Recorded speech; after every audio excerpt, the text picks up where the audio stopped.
உங்களையும் என்னையும் மீட்பதற்காக இந்த பூமியில பிறந்த அந்த இயேசு கிறிஸ்து மறுபடியும் வரேன்னு சொல்லியிருக்காரு. இன்னைக்கு நைட் வந்துட்டாருன்னா அவரை மீட் பண்ண நம்ம ரெடியா இருக்கிறோமா? மனுஷ குலத்தை மீட்பதற்காக மனிதனுடைய காலச்சக்கரத்திற்குள் நுழைந்தார். மாட்டு தொழுவத்துல மனிதனாக பிறந்தார், மனிதனாக வாழ்ந்தார். மனுஷன் படுற எல்லா துயரத்தையும் அவரும் பட்டார். நம்முடைய ஒவ்வொரு பாவங்களையும் அவர் தம்மையில் ஏற்றுக்கொண்டார். அவர் நமக்காக அடிக்கப்பட்டார், துப்பப்பட்டார், நிந்திக்கப்பட்டார், சிலுவையை சுமந்தார், ரத்தம் சிந்தினார், உயிரை கொடுத்தார், அடக்கம் பண்ணப்பட்டார், 3ஆம் நாளில் உயிரோடு எழுந்தார்.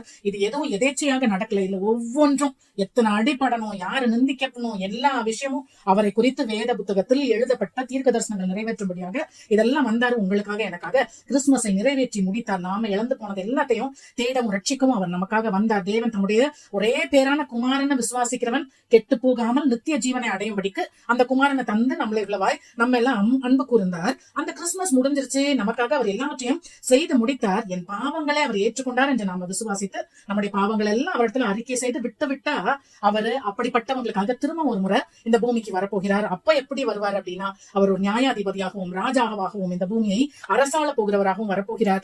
அவர் எப்படி இந்த பூமியில இருந்து எடுத்துக்கொள்ளப்பட்டாரோ அப்படியே நமக்கு இடத்துல திருப்பி வரப்போறாரு. மேகங்களோட வருகிறார்.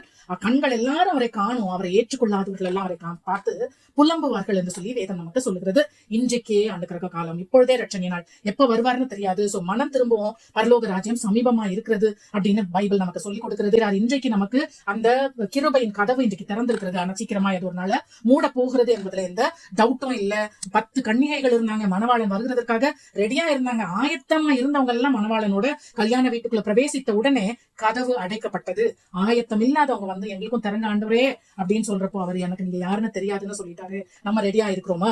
நோவா 100 வருஷமா பிரசங்கம் பண்ணாரு, 100 வருஷமா நீதியை பிரசங்கம் பண்ணாரு. ஆண்டவர் வரப்போறார், வெள்ளத்தினால பூமியை அழிக்க போறாருன்னு சொன்னாரு. ஒரு நாள் வந்துச்சு, அந்த வெள்ளம் வந்தது. தேவன் நோவாவின் குடும்பத்தை உள்ள வச்சு தேவனே கதவை அடைத்தார். 100 வருஷம் பிரசங்கம் முடிந்த உடனே கதவு அடைக்கப்பட்டது. இன்றைக்கு 2000 வருஷத்துக்கு மேலாக இயேசு கிறிஸ்து வரப்போகிறார் என்று பிரசங்கம் பண்ணப்படுகிறது. கதவு அடைக்கப்படுகிற நாள் சீக்கிரமா இருக்கிறது. இயேசு கிறிஸ்து சொல்றாரு, இந்த வாசல் இடுக்கமான வாசல், அந்த இயேசு கிறிஸ்துவை பின்பற்றுகிற வாசல் இடுக்கமான வாசல். அதுல உற்றவேசிக்க நீங்க பிரயாசப்படுங்க, அதுக்குள்ளார எப்படியாவது நுழைஞ்சிருங்க.